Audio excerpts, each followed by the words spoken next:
Bienvenue dans cette analyse technique du capitaine. Alors on va voir ensemble aujourd'hui le Bitcoin et l'Ethereum. Alors je tiens à vous rappeler que cette analyse technique ne vise pas à prédire le futur parce que j'en sais rien et toutes les personnes qui clament savoir où va se situer le Bitcoin dans 3 jours sont des devins. Donc c'est pas mon cas et donc du coup on va essayer d'être rationnel et on va essayer du coup de chercher où est-ce que pourrait s'arrêter le prix dans les prochains jours et surtout où est-ce qu'on pourrait saisir des zones de pullback. Comme je suis sûr, nombreux d'entre vous ne sont pas rentrés quand il le fallait ou sont sortis trop tôt, etc. Donc voilà, les opportunités, il y en aura toujours. Je sais que quand on voit le prix qui décolle de cette manière-là, on a la sensation d'avoir raté quelque chose et c'est très douloureux. Mais le plus douloureux, c'est d'acheter ici et finalement, quelques jours après, de se retrouver avec un prix qui se situe ici et d'avoir acheté tout en haut et de devoir attendre du coup tout le retour du mouvement. Alors, le Bitcoin est extrêmement haussier sur le long terme. Ça, c'est évident pour de nombreuses raisons. Alors, où est-ce qu'on ira dans un an ou à la fin de l'année? J'en sais rien. Mais en tout cas, voilà, 20 000, c'est évidemment la target que tout le monde a en tête, parce que c'est le top. C'est bien le top du 1er janvier 2018. Et du coup, c'est ce que tout le monde vise. Alors, attention, quand tout le monde a quelque chose en tête comme ça, c'est possible que finalement le prix frôle cette target pour ensuite corriger pendant un certain temps pour enfin reprendre des forces et repartir. Ici, c'est quand même une parabole. On va maintenant zoomer en weekly et on voit bien finalement que, voilà, que le prix, après avoir fait des hausses à peu près soutenues, commence à partir sur des grosses bougies, ce qui signifie que c'est dangereux, en tout cas de rentrer maintenant sans stop loss.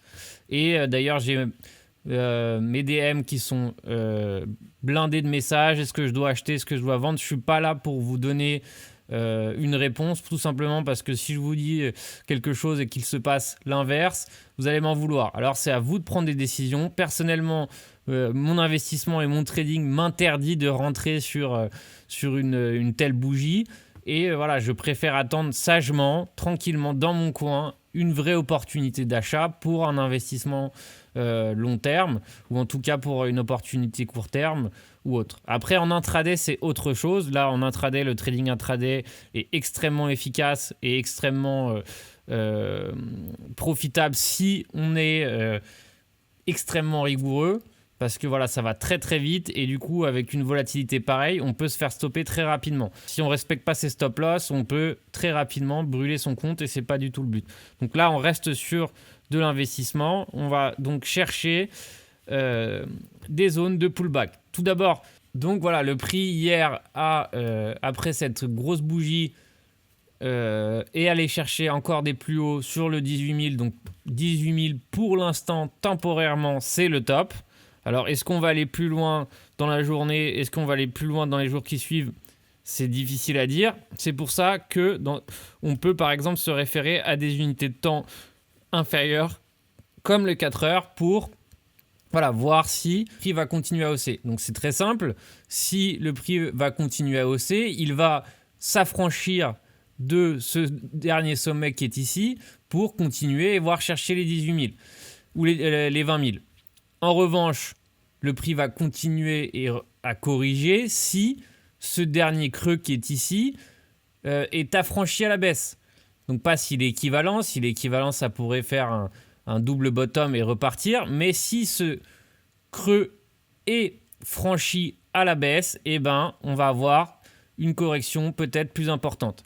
Alors, quels sont les moyens de voir où est-ce que va s'arrêter le prix pour un pullback? Alors évidemment, c'est pareil, là-dessus, on n'est pas devin.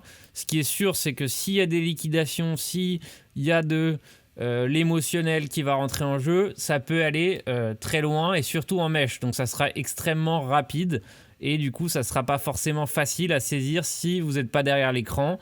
Donc voilà, moi je conseille toujours d'avoir des ordres limites sur des prix extrêmement bas et s'ils sont pris, tant mieux.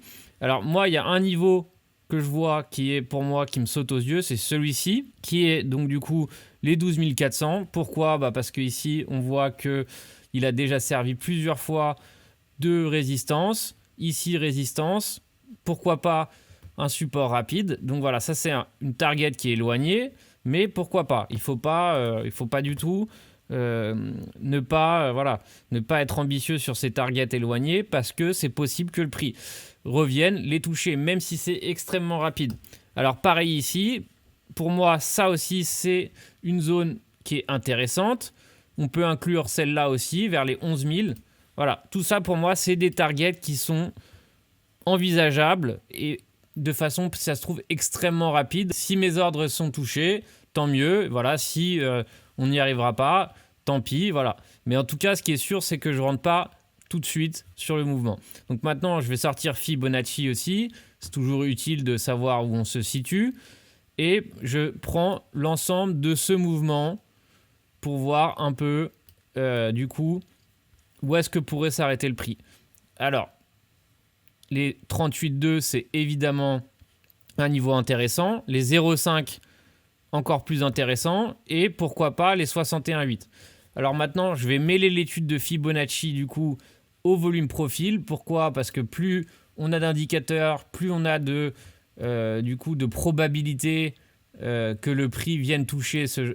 Alors voilà, les volumes profil. Beaucoup cherchent les datas précédents. Donc à part le top ou l'all-time high, je ne m'intéresse pas énormément aux datas précédents. Pourquoi? Parce que je pense que les 3/4 des gens qui étaient déjà sur ces niveaux ont déjà vendu depuis extrêmement longtemps. Donc pour moi, ce qui m'intéresse vraiment, c'est ce qui se passe actuellement dans les volumes de trading. Alors voilà, ici, comme vous pouvez le voir, ici, cette zone qui correspond à notre résistance, enfin à notre support. Et voilà, tout ça, c'est une zone du coup où il y a eu énormément de volume de transactions. Alors quand on voit une zone de support pareille, on peut se dire que le prix a de fortes chances d'aller là-dessus. Alors est-ce qu'il va y aller avant les 20 000 Est-ce qu'il va y aller tout de suite ou plus tard? Je ne sais pas. Par exemple, ici, on peut voir que ici, sur les 38,2, il y a un peu de volume de transaction, donc ça peut risquer de faire support. Et on voit ici, par exemple, qu'il y a une poche vide, ce qui fait qu'entre 38,2 et 0,5, il y a eu très peu de volume de transaction, ce qui fait que si le prix corrige, ça va aller très vite pour, du coup, n'avoir aucun support sur ces niveaux. Et voilà. Et les 61,8. Ici, par exemple, aussi, on voit qu'on a un top. J'aime bien ce genre de niveau. Pourquoi? Parce que c'est des niveaux, qu'on le veuille ou non, qui ont stoppé le prix à ce moment-là. Donc, pourquoi pas, ici, en coïncidence avec le 0,5, en convergence avec le 0,5, pourquoi pas servir à nouveau de support. Alors, voilà pour le Bitcoin. Alors, j'espère que j'ai été clair. Je veux surtout pas... je veux surtout pas essayer de prédire l'avenir, essayer de savoir si ça sera 19 000, 25 000, je sais pas. Ce qui est sûr, c'est qu'il faut être prudent si on est investisseur. Pourquoi? Parce qu'on a envie d'acheter à un prix raisonnable, à un prix qui ne va pas nous demander d'attendre jusqu'à la fin, jusqu'à que le mouvement corrige à nouveau pour aller chercher notre point d'entrée. Donc je sais que c'est très douloureux de voir un prix qui décolle sans nous, mais croyez-moi, il y aura un pullback à un moment donné. Je sais que ça paraît pas possible quand on voit le prix quand on est dans l'action et qu'on voit le prix qui part, mais je vous garantis qu'il y aura un pullback. Alors, est-ce qu'il sera ici? Est-ce que ça sera rapide? Je ne sais pas. C'est des zones à surveiller, c'est des zones où être investisseur à regarder en daily, voilà, ça sera les bougies daily qui vont vous donner des informations supplémentaires et plus pertinentes peut-être que sur des unités de temps plus courtes. Mais voilà, en tout cas, accrochez-vous, si vous n'êtes pas rentré, votre tour viendra. Maintenant, on va regarder rapidement l'Ethereum, tout simplement parce qu'il est en phase de décoller. Alors, est-ce que je vais avoir raison sur le coup? J'en sais rien.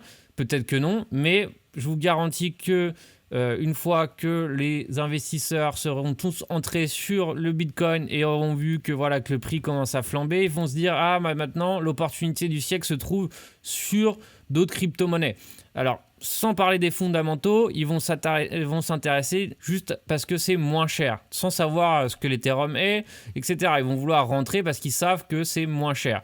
Alors, garantie que le breakout de l'Ethereum sera violent. Donc là, on voit bien qu'on a une belle zone du coup oblique. Donc les obliques sont plus pertinentes que des droites de tendance. Ici, on a une oblique donc qui sera, si une fois qu'elle sera, on va dire qu'on aura obtenu une clôture au-dessus de cette oblique, voilà, il y a de fortes chances qu'on aille chercher des niveaux qu'on n'avait pas cherché depuis longtemps sur l'Ethereum. Et voilà, ici en plus on a la possibilité de découvrir un peu plus de zones de prix qui ont déjà été travaillées à l'époque. Donc voilà, 627 ça semble être la première target et pourquoi pas dans la FOMO les 800. Je vais sortir un indicateur technique que j'utilise souvent qui est le Shop Index. Alors ça n'a rien à voir avec des indicateurs momentum, avec des zones de surachat ou survendu. On est vraiment uniquement dans un indicateur de mouvement, c'est-à-dire qui mesure la force ou la faiblesse d'un mouvement. C'est-à-dire que la consolidation oblige à un mouvement et à contrario, lorsque le mouvement est épuisé, on voit le shop qui se trouve sur ce genre de niveau. Par exemple, ici, on voit que le shop était chargé à fond juste avant ce breakout et que à la suite de ce mouvement haussier, le shop était donc du coup sur cette zone et sur cette zone, on voit bien que le prix a eu du mal à aller bien plus loin. Donc évidemment, c'est un indicateur technique qui nous donne uniquement des indications sur la force, mais c'est pas parce que le mouvement est ici que le mouvement ne peut pas encore plus décoller. C'est une indication que il y a une faiblesse et que le prix aura beaucoup plus de mal à aller plus loin. Alors ici, comme on voit ici par exemple, c'est pareil. On voit que le shop était chargé à fond et du coup, pas longtemps après, le prix a décollé. Donc maintenant, il est toujours sur des zones intéressantes de 50, c'est-à-dire qu'il a amplement la force de se développer. Et en weekly, je crois bien que c'est pareil. En weekly, il est chargé à fond. Donc c'est-à-dire que plus le shop est chargé sur une unité de temps importante, plus il est extrêmement pertinent de voir que le prix a énormément de chances de décoller. Donc ici, il est toujours sur une zone importante et regardez précédemment lorsque le shop était sur ce genre de zone, où est-ce que le prix est allé. C'est-à-dire, donc exactement ici, le shop était chargé à fond, il y a eu une hausse, mais ça peut être pareil à la baisse par exemple. Donc voilà pour l'Ethereum. Comme vous pouvez le voir, le shop ici est chargé à fond et du coup il y a de fortes probabilités pour que l'Ethereum explose. Alors je le dis pas du tout dans le sens de faire de la FOMO. Donc voilà, il y a de fortes probabilités pour que l'Ethereum nous fasse un break haussier et voilà, je le dis pas donc pour que vous mettiez tous vos billes dedans sans avoir une gestion de risque. Je vous le dis parce que c'est quasi garanti que soit que le Bitcoin soit fatigué, que les investisseurs se ruent sur ce genre de phénomène. C'est aussi probable que du coup les investisseurs, après cette ruée du coup sur le Bitcoin, l'Ethereum, que reste-t-il? Au minimum le top 10 et évidemment par la suite les altcoins. Mais en tout cas voilà, ici je suis pas fan de chartistes. Lorsqu'il y a une belle oblique comme ça, elles sont à forte probabilité et surtout sur une unité de temps aussi importante. Donc ici, comme on peut le voir, il y a une belle tête-épaule. Donc ici, les épaules et la tête. Et c'est une figure extrêmement haussière. C'est-à-dire que le prix a une fois tenté en weekly, donc on est sur des unités de temps importantes. Et le prix a tenté plusieurs fois de passer cette oblique et sans succès. Alors maintenant qu'il y a la lumière derrière les crypto-monnaies, est-ce que ce ne serait pas le temps pour ce XRP aussi de faire un breakout et pourquoi pas partir aussi en FOMO avec une énorme tendance haussière? J'en sais rien. Ce qui est sûr, c'est que je ne m'intéresse pas beaucoup à cette crypto-monnaie, mais dans le but de spéculation, je pourrais évidemment rentrer à l'achat sur cette oblique ou par anticipation avec un capital du coup moins élevé si c'est par anticipation et Et voilà, d'après le chartisme, on mesure à peu près environ l'intérieur de la tête et on la reporte ici. Donc ça correspond bien, à peu près évidemment, parce que si par exemple je mesure l'intégralité de ce vide et je le reporte là-haut, ça correspond assez bien à 47 centimes, donc 57 centimes.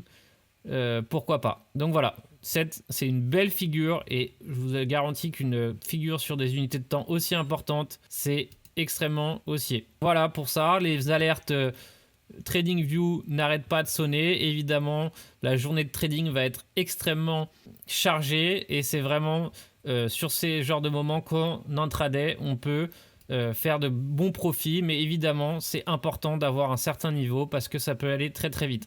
J'espère que du coup, cette analyse va vous permettre de garder votre sang-froid et de surtout pas acheter sans réfléchir, juste par impulsion, parce que vraiment, c'est pas du tout comme ça qu'on peut investir de manière rigoureuse. C'est pour ça que je sors de nombreuses vidéos pour justement vous aider à vous empêcher d'avoir cette impulsion de manquer un train. Parce que, croyez-moi, il y a toujours une opportunité qui se dessinera. Évidemment, je ne connais pas le futur, je ne sais pas quand est-ce qu'elle aura lieu, mais finalement, il y aura toujours un moment où personne aura envie d'acheter. Et c'est ce moment-là, certainement, qui sera le moment le plus opportun pour acheter. Voilà pour cette vidéo, j'espère que ça vous a plu. Excusez-moi de temps en temps, je cherche mon vocabulaire en français parce que c'est pas la langue que j'utilise tout le temps pour m'exprimer. Même si évidemment c'est ma langue natale. Et n'oubliez pas évidemment de suivre la chaîne, de partager et de commenter si vous voulez par exemple une crypto-monnaie en particulier que je me permette d'analyser ou si vous avez des questions, bien évidemment. Bon trading à tous.